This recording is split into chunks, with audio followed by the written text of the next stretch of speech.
Welcome to the Fight with Depression podcast for people who want to improve their mental health. My name is Christopher Boussard, and on today's episode, we are speaking with Emily Johnson, therapist and host of the Tactical Toughness podcast. And this is part one of our two-part conversation between Emily and myself. And in this episode, we address a lot of issues that first responders face, specifically with mental health and everything. And in part two of our conversation, we get more into the clinical aspect of this. So thank you for joining us, and I hope you enjoy this conversation. Welcome. Thank you for joining me. And today we have a special guest, one of my good friends, Emily. We have known each other for a while, and I'm not going to introduce you. I guess I'm going to let you introduce yourself. Yeah. So, welcome to Emily. I'm gonna fill in the blanks if you don't answer the questions Perfect. like I want. So, Excellent. Thank you so much for having me. This is really exciting. I know we've been talking about this for a while, but I'm really happy to be here and be a part of this with you. So thank you.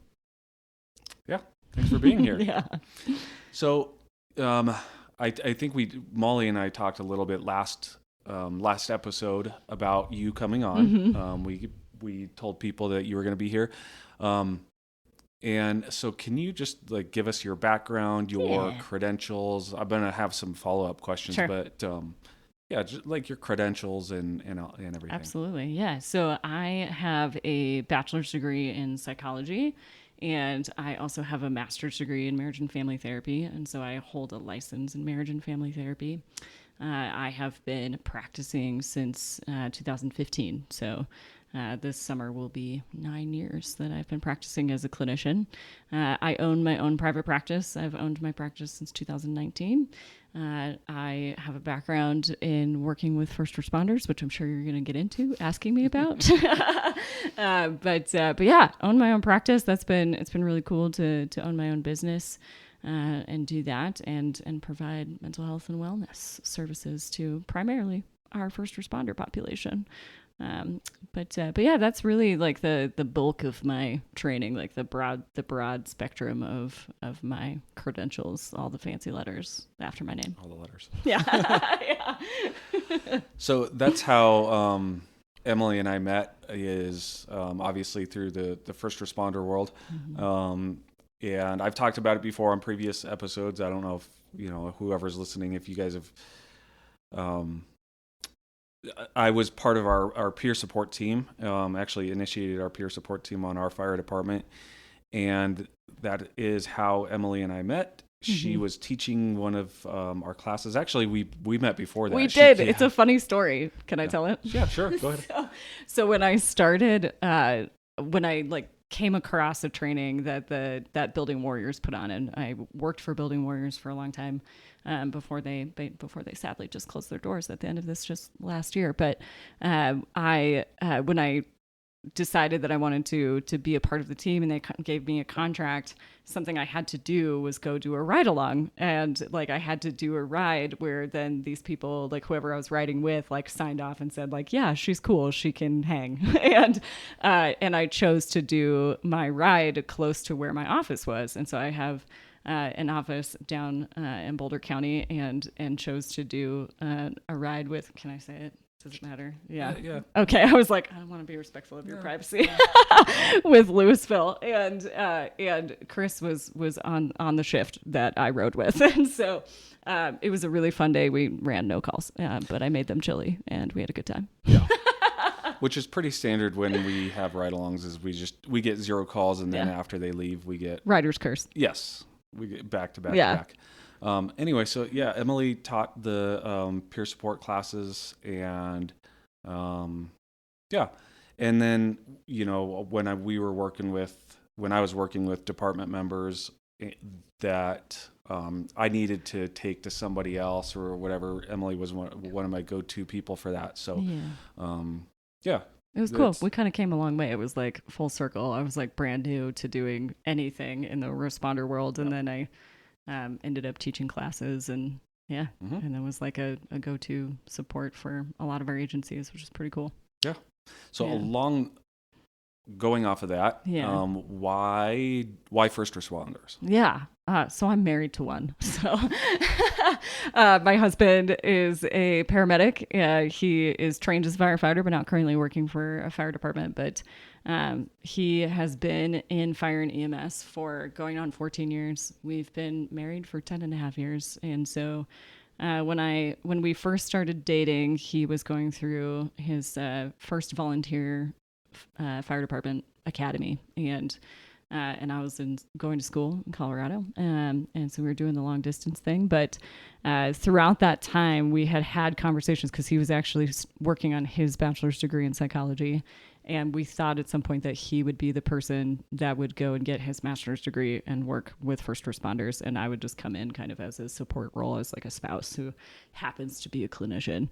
And then when we moved here to Colorado in 2017, I was working for a group practice and kind of trying to find my way into the therapy world. And a year later, I came across this training that Building Warriors put on, and then I was just kind of going to volunteer myself to just do whatever and assist families and couples where needed. And then they offered, like I said, they offered me a contract job, and then I ended up becoming the director of training with the nonprofit. So just have such a heart for first responders in a way that I had no idea that I would have. Obviously being married to one, I love my spouse a lot, but didn't realize how much I would really come to love this population of people. They're so special. And like to be in this space as a mental health provider, when mental health is really still a new conversation within our responder community, is really cool to be just kind of on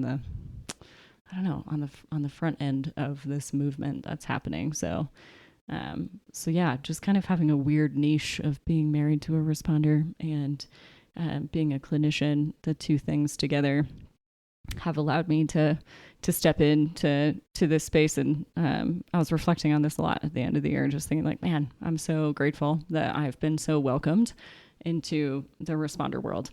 Yeah. It's really cool. Yeah. Well, and I think Colorado, we're kind of ahead of the curve a little bit. Absolutely. As far as recognizing the need for mental health care, and I think first responders, we definitely are reactive. Mm-hmm. We have a problem and then we respond to the effects of the problem, right, or the aftermath. And I think part of it is we're trying to recognize the need for that proactive approach. Yes. So, which I think is good. It is good, but it makes sense that typically they're reactive because that's what they do. Yeah. They respond to situations as they're happening. Yeah. So it makes sense, but there's definitely a change happening, and it's cool. So maybe we'll keep that. I'm going to try and put that in the back of my mind right now, because next question, I guess, is, without throwing your husband under the bus, let's not, we don't need to talk about him, but sure, the rest of the first responders, what makes first responders different? And are they, police, fire, EMS, is there differences between them? But what makes first responders as a whole different than like the general population? Yeah. So it's really like a loaded question, but I'll do my best. Well, you knew it was coming. I know. I gave more time to think about some of the other questions you sent me. Man, they're gritty. I'll say that. The amount of stuff that they have to deal with is not normal compared to the general population. So I'll speak mainly from a trauma lens. It takes a special person to be exposed to the amount of potential trauma that our responders are exposed to. And so to give your listeners an idea, so an average person is exposed to 1 to 2, maybe 3 traumatic events in their lifetime.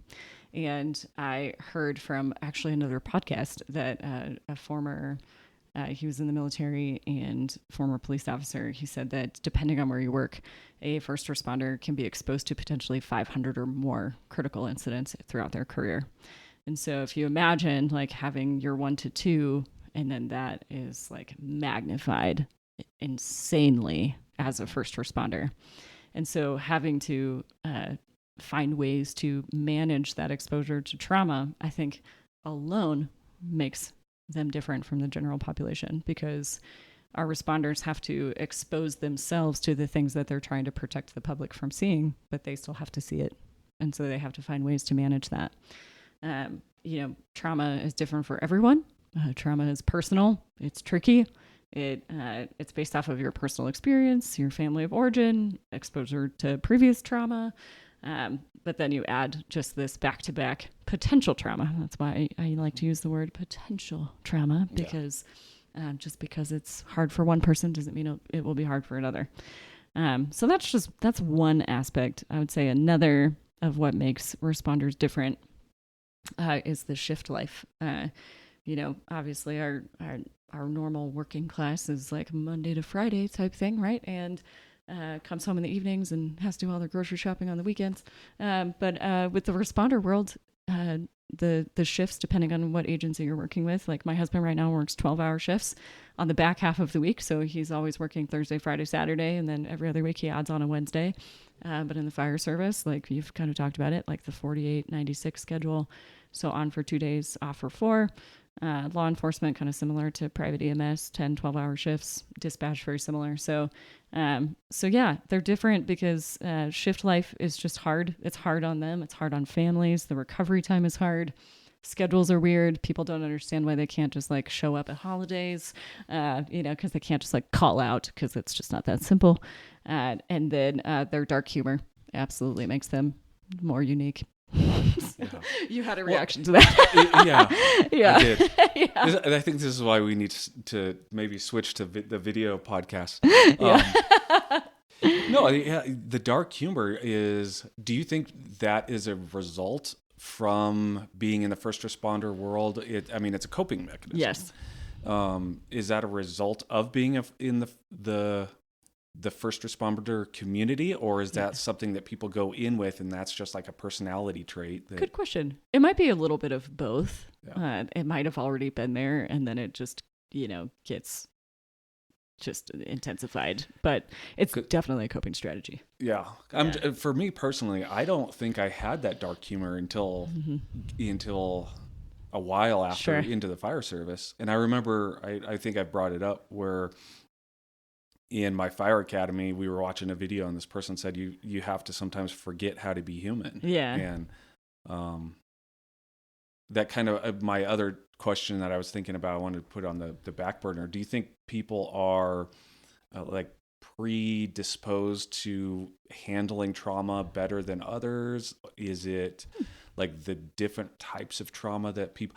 These are some questions I'm throwing at her right now, because I did not run these by her. It's okay. I like it. So, So do you think people are like predisposed, like at handling something better? Because certain people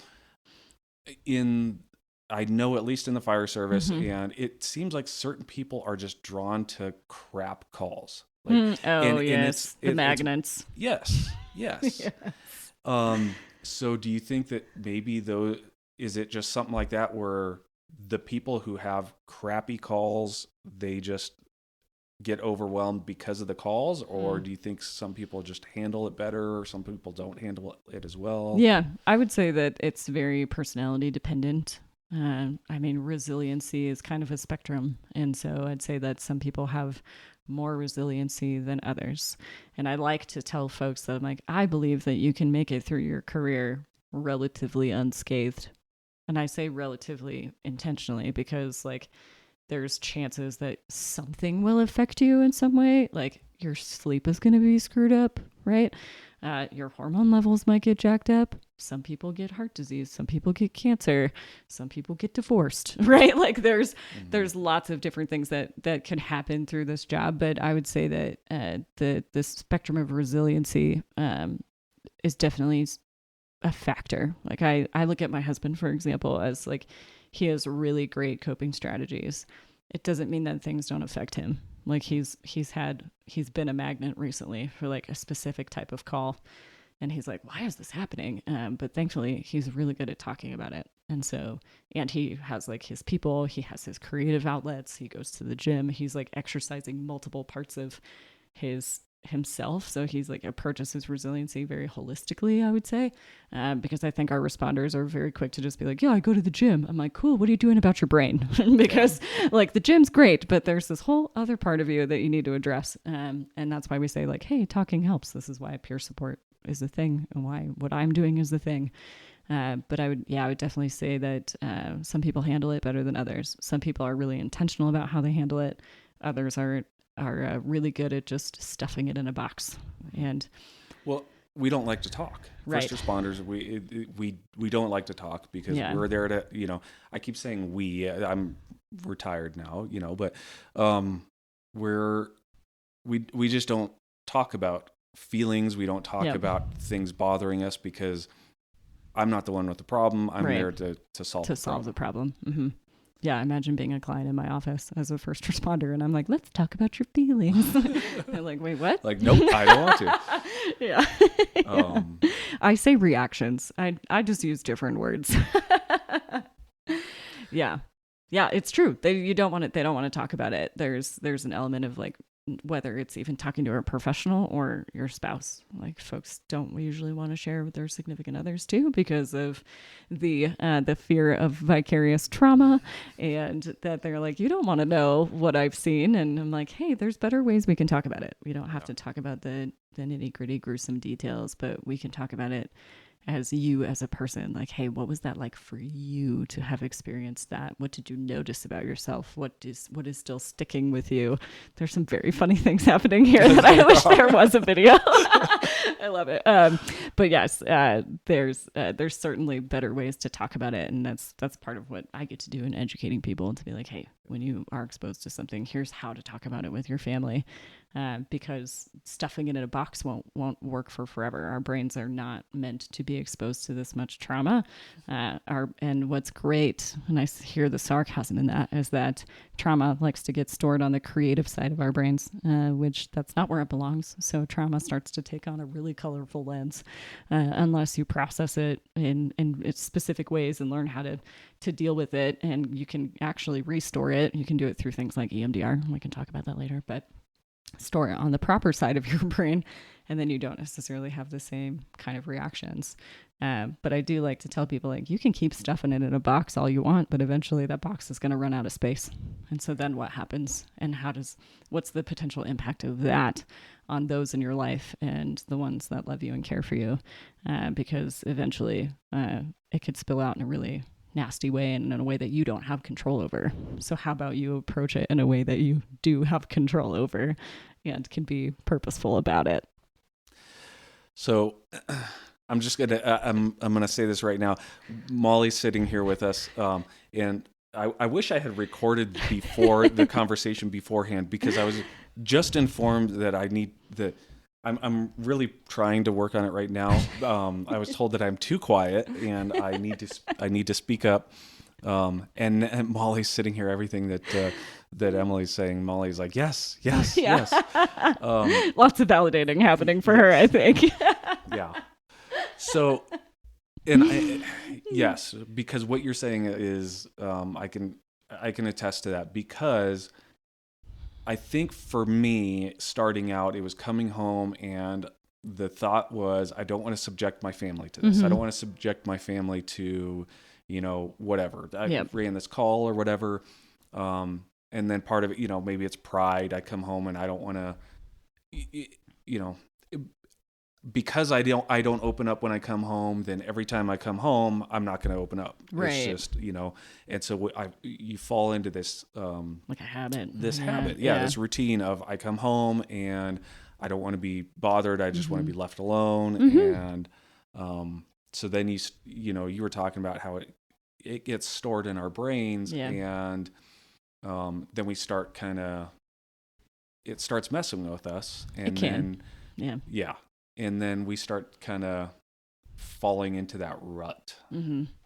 Yeah, it shows up in weird ways. And I've had a lot of conversations with clients and just with folks in the responder world generally about how long it takes to identify how much it's actually impacting a person. And it can take like a month of just downtime before a person starts to realize, like, oh, I actually feel like a human again.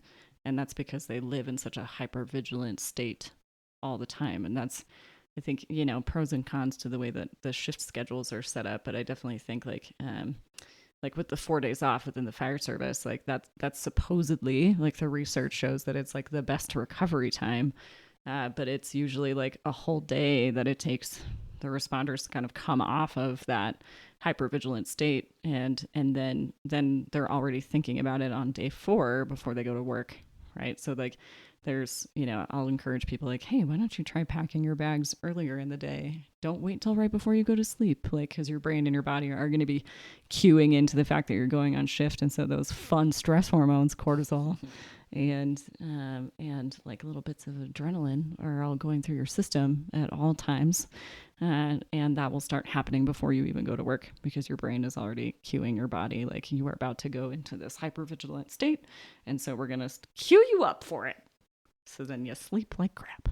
So it's kind of like a what? Oh man, why can I not think the cycle your body goes through The circadian the rhythms. circadian rhythms. Mm-hmm. It's kind of like you've developed a different kind of circadian rhythm than as in a 6-day week, Right. where because so we had a medical director and she was explaining to us how you come off of shift and your epinephrine, your adrenaline is through the roof, Yeah. and you need to, the best thing to do is come home and exercise, Yeah. even though you may be tired or whatever, wears out that adrenaline out of your system.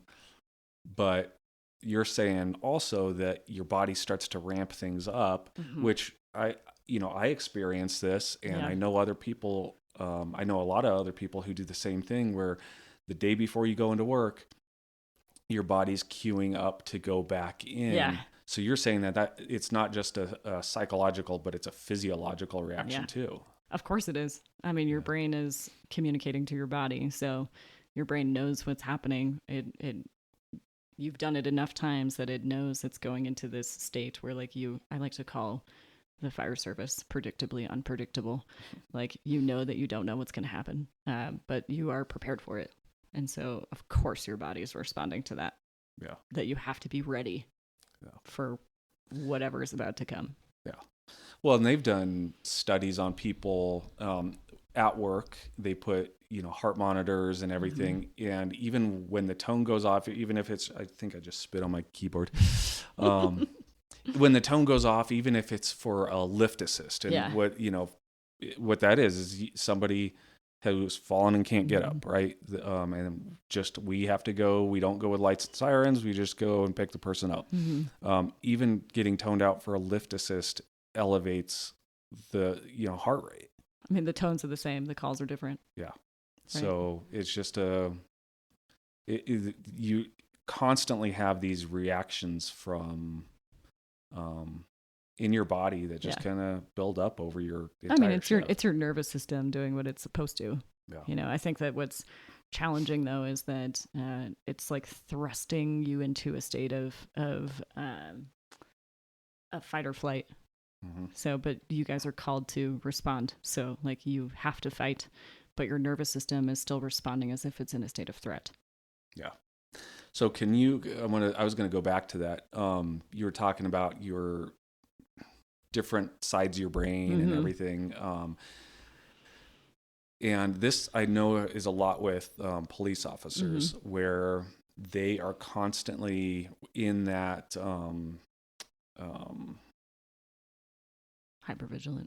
Yeah. So you've got the two parts of your brain. You know what I'm talking about? You've got your like right brain and your left brain. Well, no, I'm talking like your neocortex and your, so they're constantly in this mindset where it's not the logical brain that's working. It's not their logical mind that's working, because they have to be ready for everything that happens. And run into danger. Yes. Yeah. So can you, again, this is a question I'm jumping on you. Can you talk about that, like how that affects your life outside of work when you're constantly in that like fight or flight mode? Sure, yeah. I'll speak to it as much as I can. I'm definitely not like a brain person. I have friends that are like nerdy brain people, and like listening to them talk, I'm like, how do you store all of this information in your brain? Because it's impressive and there's so much to learn. But I can speak to it. I guess maybe I'll speak to it more from a lens of what I see as a relationship therapist. I certainly work with law enforcement officers as well, and work with them and their spouses, and seeing the challenge that comes with being in law enforcement. For one, it's dangerous, and our world sadly doesn't really love our police officers, and so they just constantly are feeling in that state of threat. But man, I'm sure like it's just thinking about that, like being in an not logical state of a brain all the time, because like you have to do something that feels not natural, right? Like to run towards danger, to try to diffuse situations that are scary and feel threatening, and to be going, making a choice to go towards those situations. And that isn't normal, right? Same with fire. Like you guys run into burning buildings. Most of us are running out of them. Like it makes sense. And I want to acknowledge our dispatchers too, like what they have to hear and listen to, and they don't have they often don't have closure, and their brains can probably like run wild with imagery because they don't have any to actually give, like to supply the images. They're making it up in their brain. So, but also say to what that can do to a person coming home. I would, if I was a researcher, I would research this, because I have a lot of like, I have opinions and theories about like what is happening when our folks are coming home off shift, when they've been in that state. I think what sucks is that it's really hard to come off of that state. And so, because it's literally survival. Like our police officers are in that state of mind, literally for survival. And it's not normal, but it's what they have to do their jobs. Same with fire, same with EMS and dispatch. I realize like they're in a building, but it's still like the exposure to things. But coming off of that is like, you have to be so intentional about it. But I really honestly don't know what the answer is to like, how do you come off of that? I have a lot of suggestions for people of like, yeah, maybe you can find better ways to transition home. I have a whole podcast episode about it, by the way, on my podcast, which I'm going to shamelessly plug. Yeah, I totally meant to, as your introduction, to say, okay, oh yeah, and you have a podcast. Yes. And yeah, and then we got, it's okay. It came up naturally. So yeah, I have a whole episode that's about, it's called Exit and Reentry, an honest conversation. My podcast is called Tactical Toughness. But I interviewed a chief from West Metro Fire, and he and I had this conversation about what it was like for him in his early days of his career and a young family, and coming home and the transitions being really challenging, and then what it was like to go back. Meanwhile, you have your partner at home who's solo parenting for 2 days, having a shift of their own, and it's really challenging as well. And then just the coming together can be really hard. But also just, again, physiologically, mentally, all of the things that are happening to a person of like, you've just been exposed to all this trauma, you've just been exposed to all this adrenaline and cortisol and high intensity, high situational awareness, hypervigilance, and now you're supposed to go home and be a normal person and somehow engage with the general population and not hate them. And and with your family and right.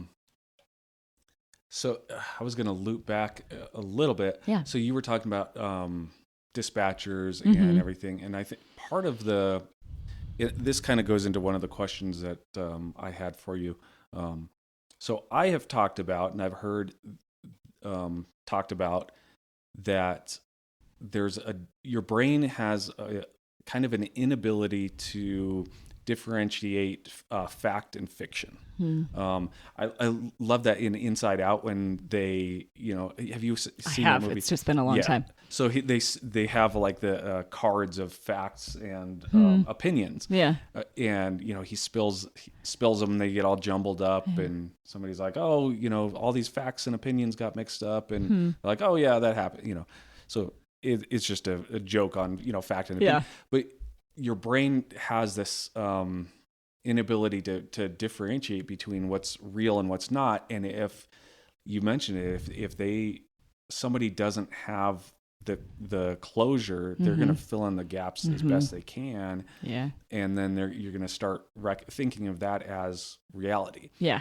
And we do that with fire, mostly with the EMS side. Yeah. So you take a patient to the hospital. Most of the time, you don't even know what happens. Exactly. Unless you ask for follow-up or whatever. Yeah. So you just you assume the worst sometimes, and you don't have that closure, and your brain just starts filling in those gaps. Yeah.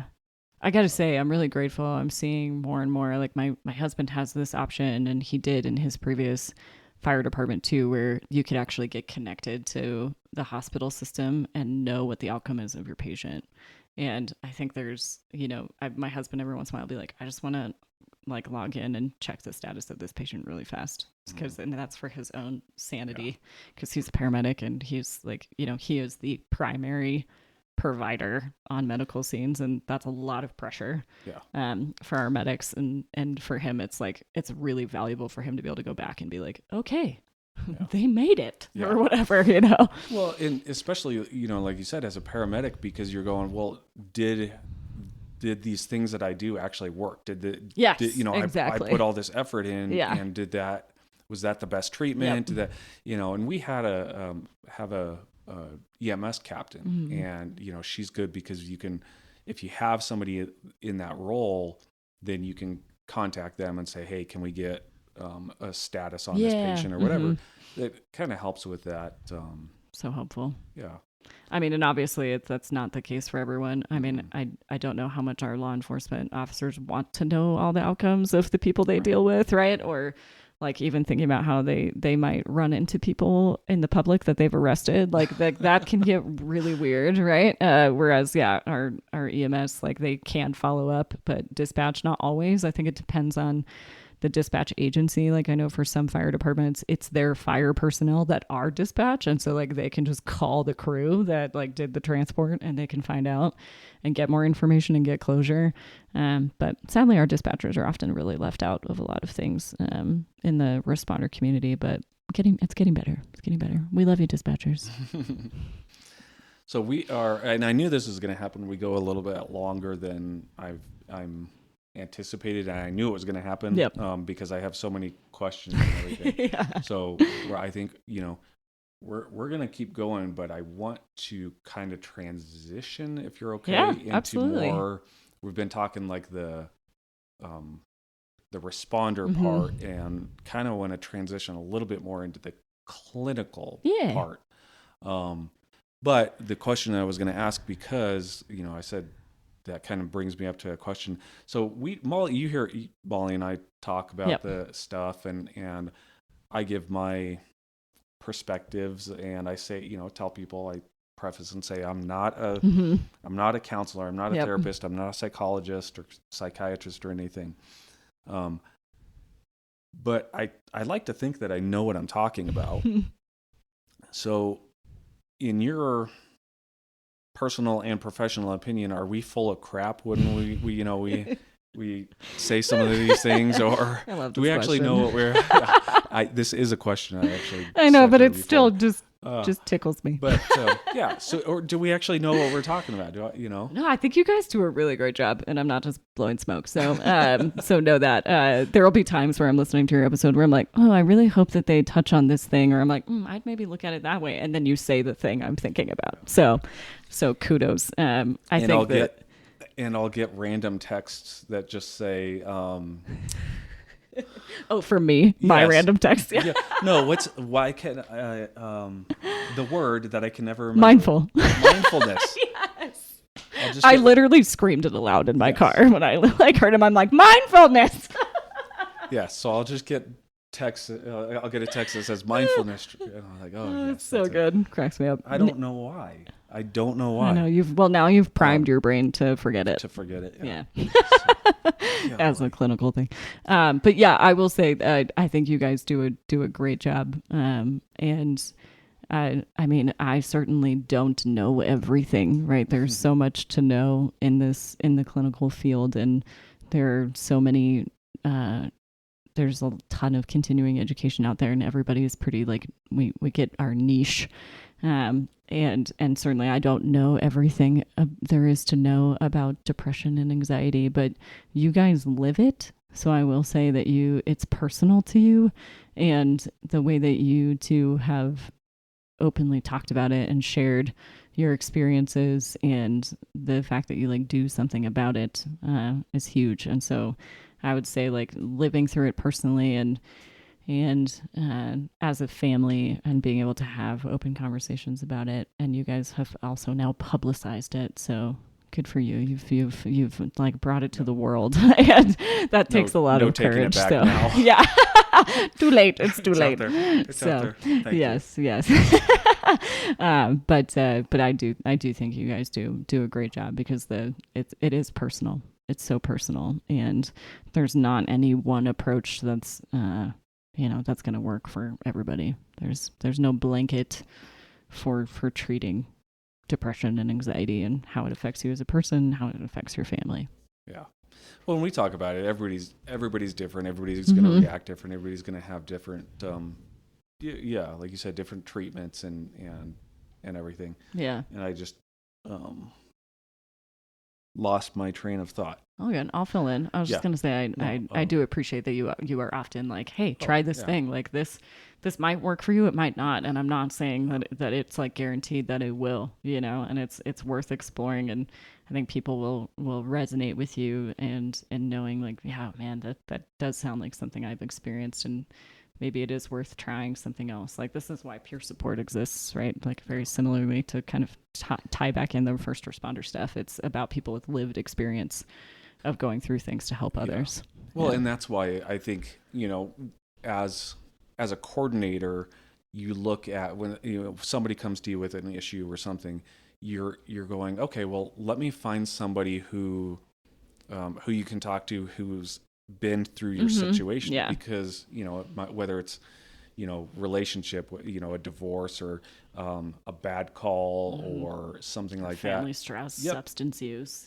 You're not gonna I'm not gonna have somebody who's going through marital problems talk to the single person, right? Who's never been, but if it's a younger person who's going through issues that I didn't experience because I grew up in a different generation or whatever, I'm going to send them to somebody who can relate. Yeah.